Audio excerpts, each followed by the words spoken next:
Getting rank in CA inter feels like a dream, right?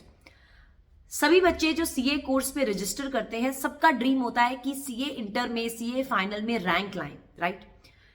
आज इस video में हम डिस्कस करने वाले हैं क्या एक एवरेज बच्चा रैंक ला सकता है सीए एग्जाम्स में, और अगर हाँ तो फिर कैसे। तो चलिए इस वीडियो की शुरुआत करते हैं। पर बिफोर दैट, क्या आपने इस चैनल को सब्सक्राइब किया? क्योंकि इस चैनल की मदद से हम सभी सीए बच्चों को पढ़ाते हैं, मोटिवेट करते हैं, गाइड करते हैं, एंड हमारे चैनल के माध्यम से हम चाहते हैं कि ज़्यादा बच्चे हमसे जुड़े ताकि हम सबको अच्छे से गाइड कर सकें। चलिए, let's get the video rolling and let's get the video started. How do you get rank in CA inter? अरे मैडम, मैं तो बहुत एवरेज हूं यार, मैं तो बहुत ही एक एवरेज बच्चा हूं। क्या एक एवरेज बच्चा सीए जैसे एग्जाम्स में, जिसे one of the toughest course of India माना जाता है, क्या उसमें रैंक ला सकता है? Question is that. तो मैं आपको बता रही हूं, देखो, दो सेट ऑफ बच्चे होते हैं। एक सेट ऑफ बच्चे वो होते हैं जिन्हें पता है कि वो बहुत स्मार्ट है, उन्हें पता है कि वो बहुत इंटेलिजेंट है, तो उन्हें पता है कि उनको इतना हार्ड वर्क करने की जरूरत नहीं है, वो बहुत इंटेलिजेंट है, जिनको एक बार पढ़ी हुई चीज महीनों महीनों तक याद रहती है, तो उन्हें पता है कि भाई कम पढ़ने से हो जाएगा। दूसरे सेट ऑफ बच्चे होते हैं जो एवरेज बच्चे होते हैं, जिसकी कैटेगरी में मैं आती हूं, जिन्हें पता है कि उन्हें एक बार जो चीज उन्होंने पढ़ी है वो उनको ज्यादा दिन तक याद नहीं रहेगी और आपको बार बार उन चीजों को रिवाइज करना पड़ेगा। That means you need to work hard.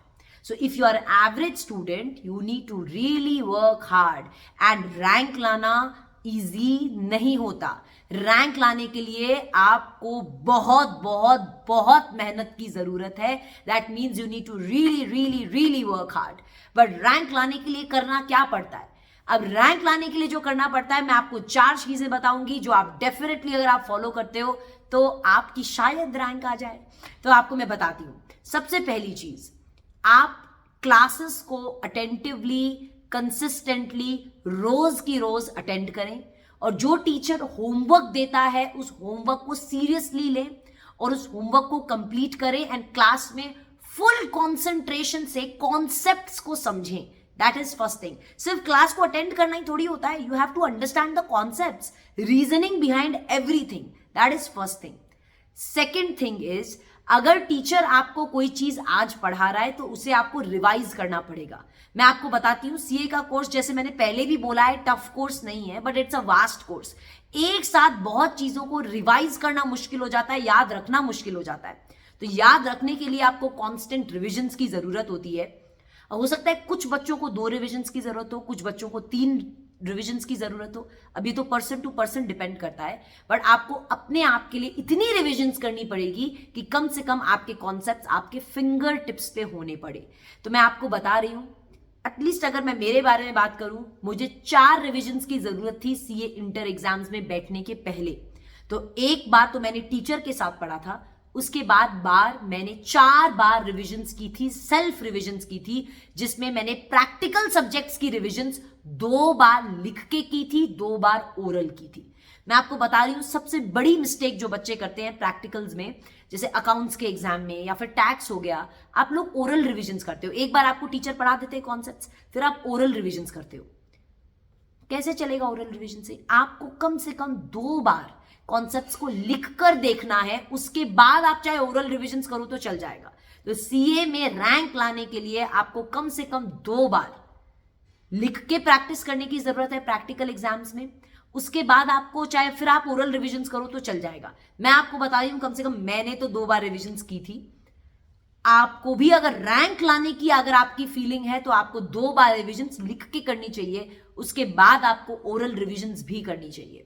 Coming back to theory, मैं थ्योरी टीचर हूं, मैं लॉ पढ़ाती हूं, ऑडिट पढ़ाती हूं, तो मैं ये समझती हूं यार, थ्योरी बहुत सारा है।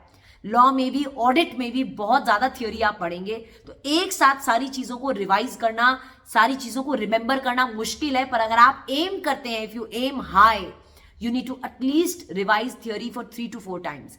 एंड क्या ये डिफिकल्ट है क्या यार, 3 से 4 बार थ्योरी को रिवाइज करना क्या मुश्किल है? I will say no.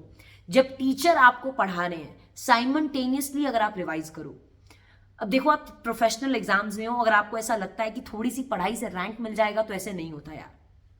और मैं आपको ये भी बताती हूँ, ये थोड़े से दिन की पढ़ाई है, अगर आपने इन दिनों में पेन ले लिया ना, तो आपका जीवन सफल हो जाएगा। This pain is going to give you results which is going to stay with you forever एवर. तो थ्योरी सब्जेक्ट्स को आपको कम से कम 3 से 4 बार रिवाइज करना है. उसी के एक बात बताऊं, अगर आप रिवाइज करते हो ना तो चीजें आपको याद रहती है तो आप लिख पाते हो. नहीं तो लिख कर क्या आओगे मुझे बताओ एग्जाम्स में, आप क्या लिख कर आओगे जब आपको याद ही नहीं है. एंड अब तो एग्जाम्स में एमसीक्यूज हैं, तो आपको एमसीक्यूज की प्रैक्टिस करनी चाहिए. The fourth thing is that you need to work smart also.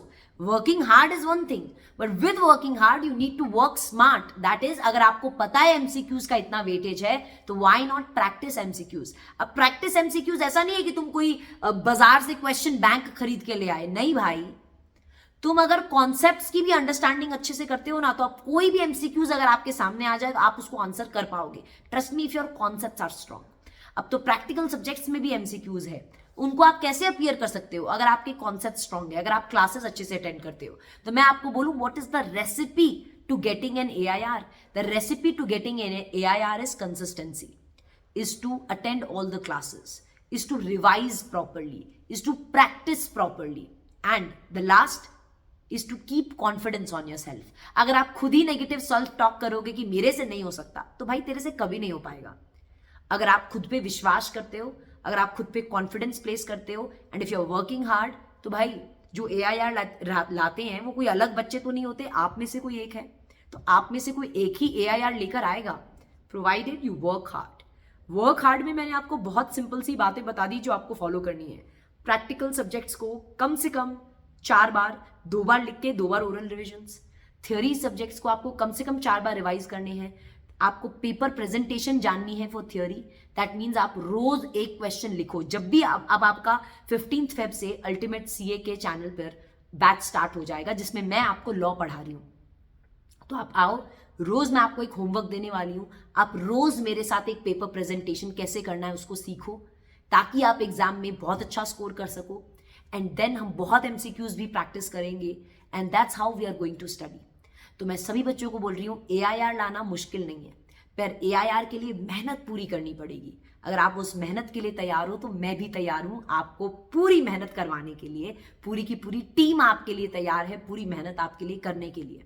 तो you have to place confidence on yourself and let's kill it. And we definitely need students like you who work hard and who have seen a dream, and we are there for you to help you fulfill your dreams.